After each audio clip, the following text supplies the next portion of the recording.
Hi, this is Ken McCarthy of plantwisdom.org, and you probably have not heard from me for a while and wondered what happened to me, where did I go? Oh, we had a few setbacks this summer, nothing tragic, but very schedule disruptive. My partner broke her ankle pretty severely and went from a very active person to someone that needed a lot of help, and I'm already stretched very thin under the best of circumstances, and that stretched me to the breaking point. So something had to go, and the thing that had to go was plant wisdom. But we're back with an amazing story. In fact, this makes up for the silence of several months. Where to begin? Where to begin? First of all, just to let you know, I'm asking for support for these people who I'm going to be describing because they're doing something I think that is of the utmost importance. Let me start from the beginning. Grain growing, local grain growing. Well, growing tomatoes and cucumbers and corn and that kind of thing is something that people do, and it's growing, which is a great thing, and it's an important thing. But something that people don't grow locally or haven't grown locally is grain. Now, grain, it may be not very sexy or dramatic, but in reality it is the staff of life, whether you're talking about wheat or rice or oats or any of the staples. I mean, these are the staples. These are the basic energy inputs that keep humanity going. And in the 19th century and 20th century, the production of grain has been uber centralized. I mean, completely taken over. This is a dangerous situation on many levels. That danger is revealing itself with the fact that many wheat farmers have decided that the best, most economical way to grow wheat is to spray Roundup on it and kill it, and then run their harvesting machines over it because it improves their efficiency 10%. Easier to cut a dead plant than a live plant. This is terrible, obviously, and it's probably the reason why a lot of people are suddenly developing what seems to be wheat allergies. They're probably allergic to the Roundup, but that's a whole topic for another day. But the point is, these kinds of things happen when our food production becomes over-centralized, and in the area of grain, we are very much out of control locally. We don't have control over our own grain supply. And again, given that grain is the staff of life, that's kind of a problem. About 20 years ago, a friend and I rented a small field in the area where I lived, and we decided to grow oats.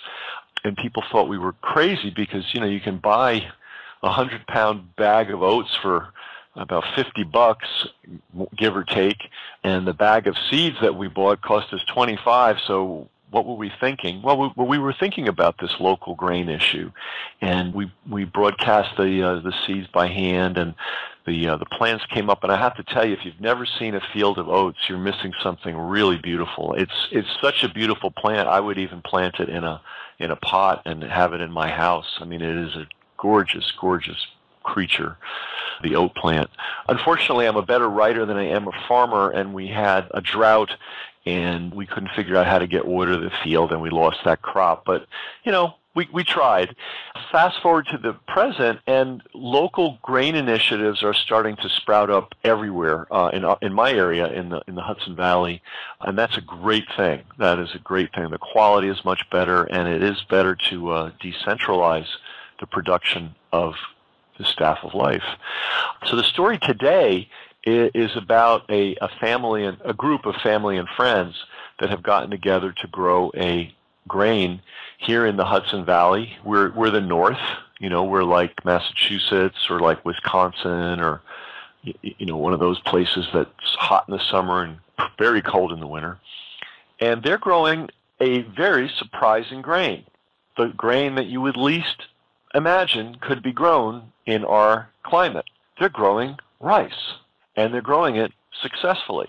And that's just the beginning of this amazing story. Not only are they growing rice and growing it successfully, they're growing an African variety of rice using traditional African rice cultivation methods. And the people doing the work are African immigrants. They're from Senegal. And this may seem like, whoa, this is crazy. In fact, it's not. Little known to most people, and this was not known to me until a year ago when I stumbled on this in a book. Africa has its own variety of rice, and it's unclear how it developed, but it's indigenous to Africa. It has nothing to do with Asian rice at all. And it preceded the globalization world that we're in today. This rice was already growing when the Europeans arrived. The Africans are superb rice growers. In fact, and I wish I had the numbers at hand, but there are a number of different microclimates that rice can be grown in. And the African agriculturalists have figured out more different microclimates to grow rice in than even the Asian. So in terms of ingenuity, the African agriculturalists are very ingenious.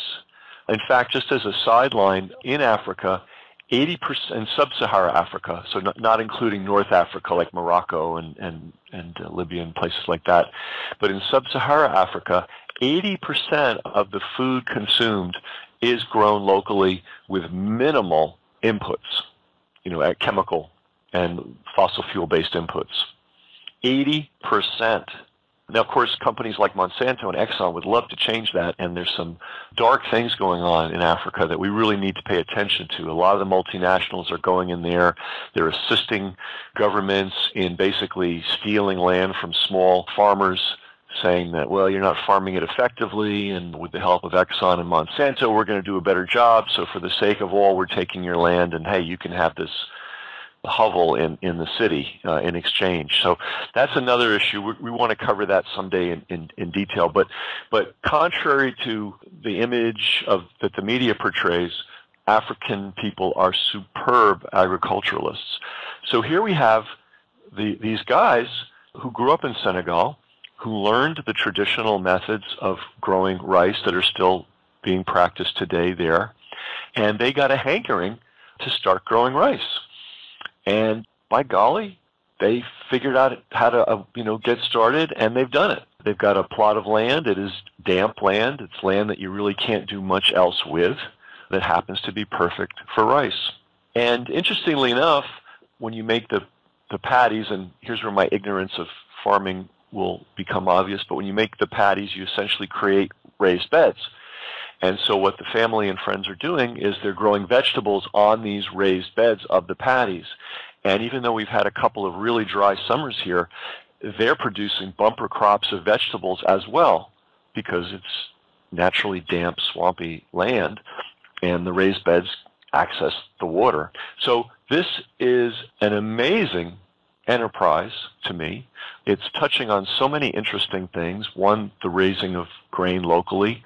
Two, it's throwing a positive light on agricultural skills of the African people. Three, it's a great immigrant story, isn't it? I mean, we have all these horrible things going on in our country related to how immigrants are being treated, and here's a demonstration of why it's wonderful that America has been open to people from other places. We can learn a lot. Now let's get to the practical matters here. So this group is growing rice. They're doing it successfully. By the way, you've never eaten such good rice in your life.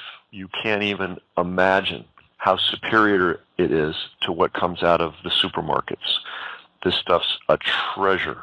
So rice needs to be milled, and the milling, we do live in the modern world, so people can't sit around all day milling this stuff by hand in baskets and throwing it up in the air and letting the husks blow away. I mean, that's not going to be practical. But there is equipment for milling rice, very hard to buy, interestingly enough, in the United States. In fact, impossible. Luckily, milling for small-scale rice farming, which still goes on in Asia, by the way, and Africa, just doesn't go on in the U.S. except here in the Hudson Valley. Equipment for small-scale milling operations does exist. It comes from Japan, and this group is halfway to buying their own milling equipment. I think it's very, very, very important that they get this equipment. Right now what they have to do is they harvest their crop, they dry it, and then they have to bring it by car and truck to Vermont where somebody kindly shares his milling equipment with them. And that's a great thing, but it's just not optimal. Also, this group has the potential easily to expand their growing area. There's a lot of damp land here in the Hudson Valley that can't be used for anything. And they've got the method. It works. There's no problem on the production end. They could get other people involved. They could expand. They could be growing a lot of rice here in the Hudson Valley in time. And to do that, they really need to be able to mill their product locally. So, as I said, they're halfway to acquiring the funds they need. They need about $6,000. They've raised about $3,000. So the reason that I'm doing this call, one is just to let you know about this amazing enterprise. It's a wonderful thing. I went out to their harvest festival. You know, it's a really traditional harvest festival. It's not people milling around drinking apple cider. It's everybody's in the field with a knife cutting the rice and stacking it up. And interestingly enough, there's also a musical component to this. There are particular drum rhythms and songs that accompany the harvesting of the rice. So there's a musical element here too. And the man who's the leader behind all this happens to be a very famous drummer from, I believe he's from Gambia. Gambians, and if you look at the map there, it's the same region, just different names. Anyway, he's famous there. Like, this is a revered person musically in this country. So you have this combination of culture and agriculture happening simultaneously. It's a wonderful thing. So the reason I'm doing this, just to let you know about the story, we have some pictures that you're probably hopefully seeing if you're seeing this video on our website. I think this is something really, really worth supporting. Number one, it supports local agriculture, and that's a good thing. Number two, it supports the growing of grain locally, and that's a really good thing. Number three, this is innovation. This is true innovation. Growing rice in our climate successfully, I don't know, but I don't think it's ever been done before. You know, rice is usually grown in places like South Carolina and Louisiana and in the hot valleys of California. Also, this is rice being grown ecologically, using local water supplies. They're not, mining water to grow this rice. The water's already there. They're utilizing it. This is an agricultural method that takes otherwise unusable land and makes it productive. This is a project that is bringing positive cultural inputs from Africa to the United States. This is a positive thing for everybody concerned. So this particular project touches so many positive things. I'm doing what I don't think I've ever done before, which is ask on behalf of this group to please support them. If you can send them $25, I believe you even get some rice out of the deal. And believe me, you want this rice. You want this rice. This rice, they're not mercantile-oriented people. They're farmers. And, me with my merchant hat on, I mean, this rice could easily sell for $20 a pound in Soho, maybe 25, maybe 30, who knows? I mean, it's that good. So you not only get to support this really important effort, you'll also get some rice out of the deal. If you're able to contribute more, I'd like you to think about doing so for the reasons that I gave. This is a multi-dimensional positive project that's operating on many, many different positive levels, and it's innovation.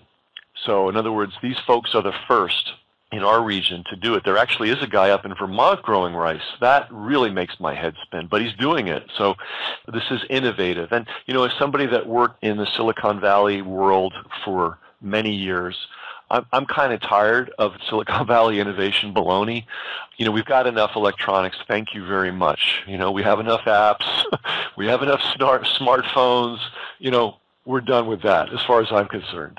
And what we're not done with is healthy, sustainable food that builds our local communities. So this is just a winner in every regard, and I hope very much that you'll find a way to send support, even if it's a small amount that would be awesome. But if you can do more, this is a case where your money will be leveraged 10, 20, 100 times. It's a great investment in a positive future. That's Ken McCarthy for plantwisdom.org, and glad to be back with you and glad to share this really uplifting story with you. Best wishes to you and good luck in all your projects.